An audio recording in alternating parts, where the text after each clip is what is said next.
ماہ شعبان کی اختصاص اور اس کی فضیلت کا بطور خاص انکار کرنا یہ کسی شخص کے علم میں کمی، مطالعہ میں کمی اور نقص ہو سکتا ہے۔ یہ حق نہیں پہنچتا کہ مطالعہ کی کمی، علم کی کمی کی وجہ سے کوئی چیز، کسی بدیہی حقیقت کا کوئی شخص انکار کر دے۔ اسی طرح بعض اوقات بعض لوگ، بعض سپیکرز، بعض اسکالرز، بعض تبلیغ کرنے والے، خطاب کرنے والے بے دھڑک کہہ دیتے ہیں کہ شب برات کی کوئی حقیقت نہیں ہے، اور 15 شعبان معظم یعنی شعبان کے نصف شب کی، جو نصف شعبان کی اس مبارک رات کی کوئی فضیلت، کوئی اہمیت اور کوئی تخصیص نہیں ہے، بے دھڑک بیان کر دیتے ہیں کہ یہ بھی سراسر زیادتی، اسلام پر زیادتی اور اپنی جہالت پر پردہ ڈالنے کے مترادف ہے۔ حضور علیہ السلام نے فرمایا کہ آدھا علم ہے اپنی لا علمی کا اقرار کر لینا۔ اگر کسی کے علم میں ایک چیز نہیں ہے اور وہ کہے کہ میرے مطالعہ میں نہیں گزری، تو یہ بڑی تقویٰ کی بات ہے، اچھی بات ہے۔ اہل علم کا شیوا ہے کہ یوں کہے کہ میرے علم میں نہیں آئی، میرے مطالعہ میں نہیں آئی۔ یہ حق نہیں پہنچتا کہ کہے اس کی کوئی حقیقت نہیں۔ حضور علیہ السلام نے فرمایا، اور یہ سنن نسائی میں ہے، جس میں آقا علیہ السلام نے فرمایا اس مہینے میں اعمال اٹھائے جاتے ہیں اللہ کے حضور ماہ شعبان میں، اور میں مسلسل روزے اس لیے رکھتا ہوں کہ میں محبت کرتا ہوں کہ میرے اعمال ماہ شعبان میں اللہ کے حضور پیش ہوں تو میں صائم ہوں، یعنی روزہ دار ہوں۔ اسی ضمن میں اگلی حدیث پیش کر رہا ہوں، جسے مسند ابو یعلا میں امام ابو یعلا نے روایت کیا ہے، اور ایسی سند کے ساتھ کہ جو سند متعون نہیں ہے، جس پر تان نہیں ہے جس سند پر، اور وہ بھی ام المومنین حضرت عائشہ صدیقہ رضی اللہ تعالیٰ عنہ روایت کرتی۔ آقا علیہ السلام نے فرمایا ان النبی صلی اللہ علیہ وآلہ وسلم کان یصوم شعبان کلہ، آقا علیہ السلام پورا ماہ شعبان روزے رکھتے۔ قالت قلت یا رسول اللہ صلی اللہ علیہ وسلم احب الشہور الیک ان تصومہ شعبان، سارے مہینوں سے زیادہ روزے رکھنے کے اعتبار سے رمضان کے بعد آپ کو ماہ شعبان اتنا کیوں پسند ہے، اتنا محبوب کیوں ہے؟ یہاں آقا علیہ السلام نے دوسرا جواب دیا، یعنی ماہ شعبان کی دوسری فضیلت بیان فرمائی۔ فرمایا ان اللہ یکتب فیہ علی کل نفس میتۃ تلک السنۃ فاحب ان یاتینی اجلی وانا صائم۔ فرمایا کہ اے عائشہ، اس مہینے ہر وہ شخص میتہ، ہر وہ شخص جو مرنے والا ہے، جس پر موت آنی ہے، ہر مرنے والے شخص کی اس سال میں اللہ تبارک و تعالی وہ شخص لکھ دیا جاتا ہے۔ یعنی جس شخص کی 15 شعبان معظم کے بعد، اس مہینے کے بعد اگلے سال کے ماہ شعبان تک جس شخص کے لیے موت مقدر کر دی گئی ہے، لکھ دی گئی ہے، اور ملک الموت نے اس کی روح کو اگلے سال میں آ کے قبض کرنا ہے، آقا علیہ السلام نے فرمایا تو اس سال میں یہ لکھ دیا جاتا ہے کہ یہ لوگ ہیں جن کی روح اس سال میں قبض کی جائے گی۔ آقا نے فرمایا فَأُحِبُّ أَن يَأْتِيَنِي أَجَلِي وَأَنَا صَائِمٌ، تو میں چاہتا ہوں کہ میری اجل جب آئے، یعنی میری اجل کا وقت جب لکھا جائے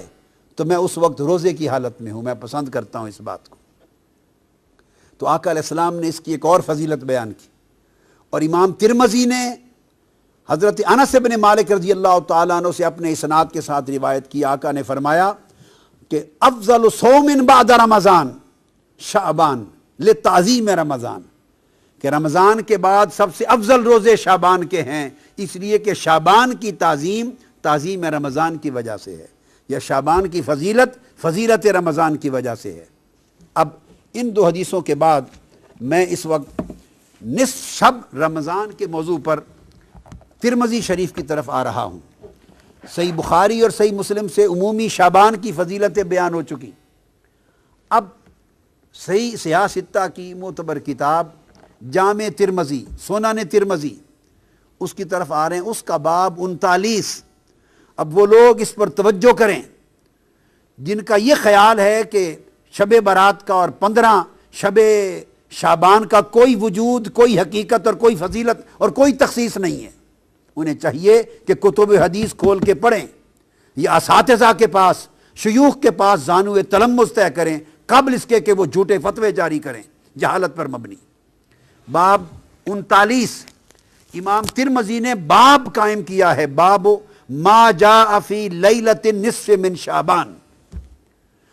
15ویں شب شعبان کی فضیلت میں باب قائم کیا امام ترمذی نے،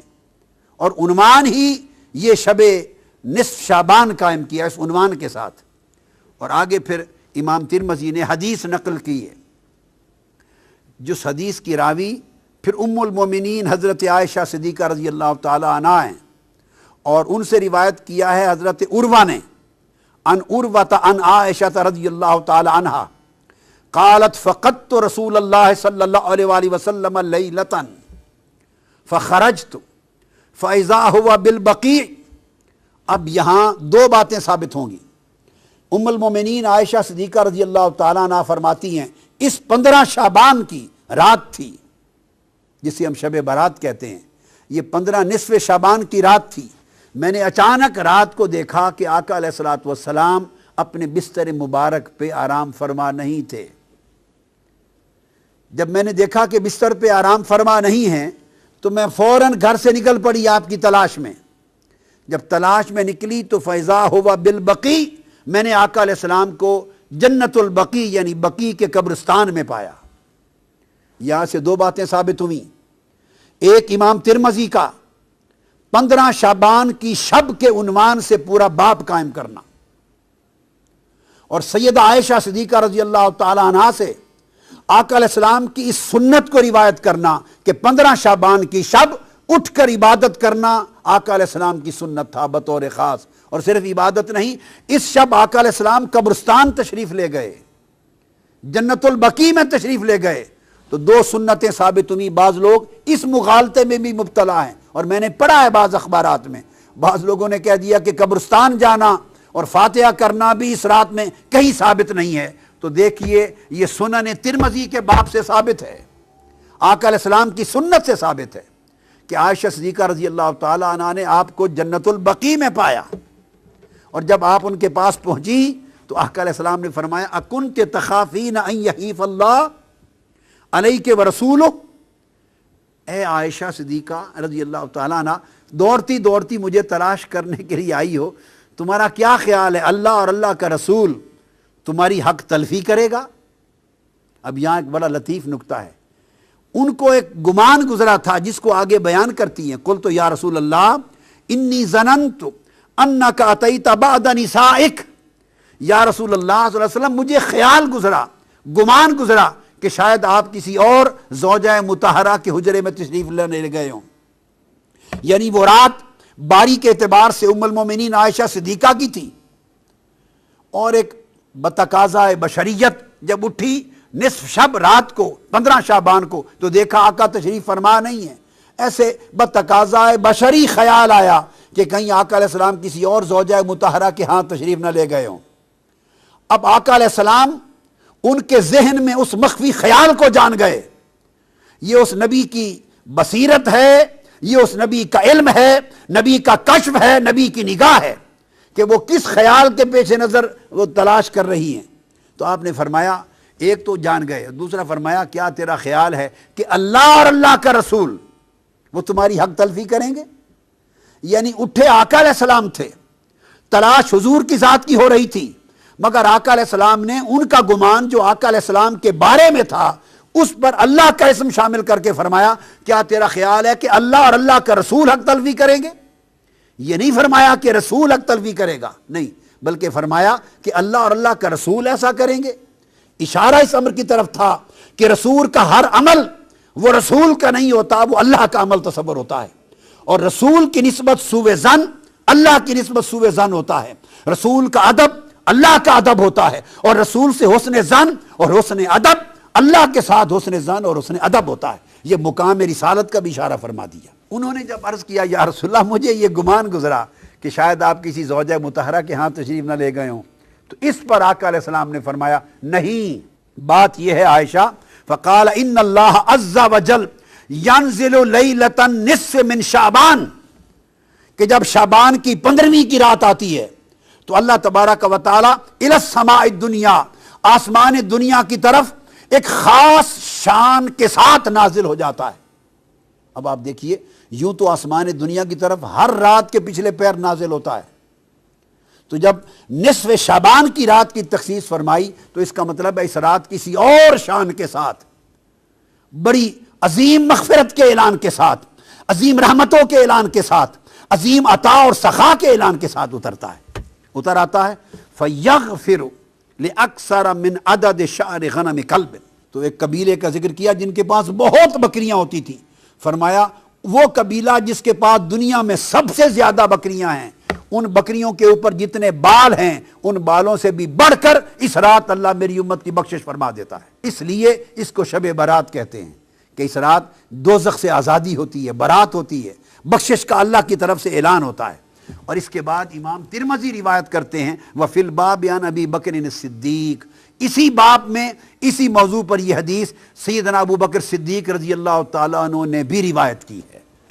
تو 15 شعبان کی رات کی اہمیت حضور کی سنت سے ثابت ہوئی، سیدنا صدیق اکبر کی روایت سے ثابت ہوئی، اور ام المومنین حضرت عائشہ صدیقہ رضی اللہ تعالیٰ عنہ کی روایت سے، جسے امام ترمذی نے مستقل باب قائم کر کے بیان کیا۔ سنن ابن ماجہ اس کا باب سن لیجئے، باب ما جاء فی لیلۃ النصف من شعبان، 15ویں شعبان کی رات کے بارے میں بیان، یہ امام ابن ماجہ نے روایت کیا، اور یہ روایت کرتے ہیں سیدنا علی ابن ابی طالب رضی اللہ تعالی عنہ سے، اب وہ راوی ہیں۔ سیدنا مولا علی مرتضیٰ روایت کرتے ہیں قال قال رسول اللہ صلی اللہ علیہ وآلہ وسلم اذا کان لیلۃ النصف من شعبان، اب وہاں حضور علیہ السلام کی سنت کا بیان تھا کہ اٹھ کر 15 شعبان کی شب کو عبادت کرنا اور بطور خاص بقیع میں قبرستان میں جا کر مرحومین کی بخشش کے لیے بھی دعا کرنا، اور اپنی بار اللہ کے حضور اپنی التجائیں بھی کرنا،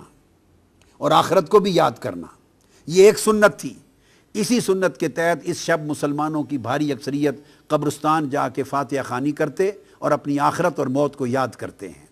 یہ آقا علیہ السلام کی سنت ہے۔ اب اس کے بعد سیدنا مولا علی المرتضیٰ عن علی ابن ابی طالب رضی اللہ تعالیٰ عنہ، آقا علیہ السلام نے فرمایا کہ جب شعبان کی 15ویں رات آتی ہے تو آقا فرمایا فقوموا لیلہا وصوموا نہارہا، جب 15ویں شعبان کی شب آئے، شب برات، تو لوگوں اس رات قیام کیا کرو، نوافل پڑھا کرو، عبادت کیا کرو، اور اس کے دن کو یعنی 15ویں شعبان کے دن کو روزہ رکھا کرو۔ کیوں؟ پھر آقا علیہ السلام نے سبب بیان کیا، فرمایا فَإِنَّ اللَّهَ يَنزِلُ فِيهَا لِغُرُوبِ الشَّمْسِ إِلَى سَمَاءِ الدُّنْيَا۔ اب فرق یہ ہے، ہر رات اور 15ویں شعبان کی رات میں فرق یہ ہے، ہر رات اللہ تعالیٰ نصف شب کے بعد جب آخری حصہ رات کا ایک تہائی رہ جاتا ہے تو آخر شب اپنا نزول اجلال فرماتا ہے، نزول رحمت فرماتا ہے،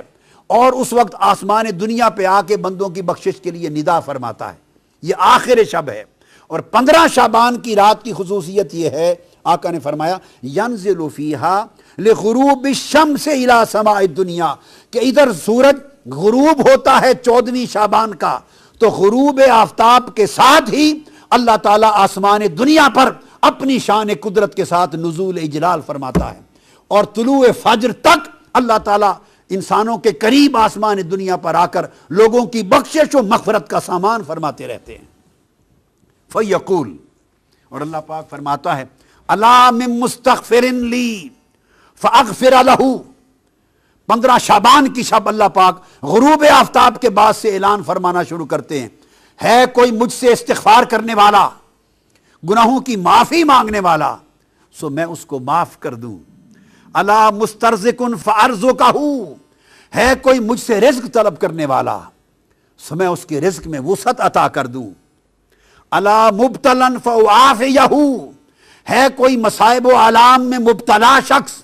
مجھ سے مانگے سو میں اس کو عافیت عطا کر دوں۔ الا قضا الا قضا، ہے کوئی ایسا شخص، ہے کوئی ایسا شخص، یہ کہہ کے اللہ پاک اعلان فرماتا رہتا ہے اور اپنی عطا اور سخا کے دامن کو پھیلاتا رہتا ہے، حتیٰ یطلع الفجر، حتیٰ کہ فجر طلوع ہو جاتی۔ یہ امام ابن ماجہ نے باب قائم کیا۔ کثرت کے ساتھ اس سبجیکٹ پر احادیث آئی ہیں اور ائمہ حدیث نے ابواب قائم کیے ہیں کہ یہ گمان کرنا کہ اس کی کوئی حقیقت اور بنیاد نہیں، یہ سوائے جہالت اور لا علمی کے اور کتب حدیث اور ذخیرے حدیث سے بے خبر ہونے کی اور کسی چیز پہ دلالت نہیں کرتی۔ سب سے پہلے نئی ویڈیوز کو حاصل کرنے کے لیے شیخ الاسلام ڈاکٹر محمد طاہر القادری کے آفیشیل یوٹیوب چینل کو سبسکرائب کریں اور بیل آئیکن کلک کریں۔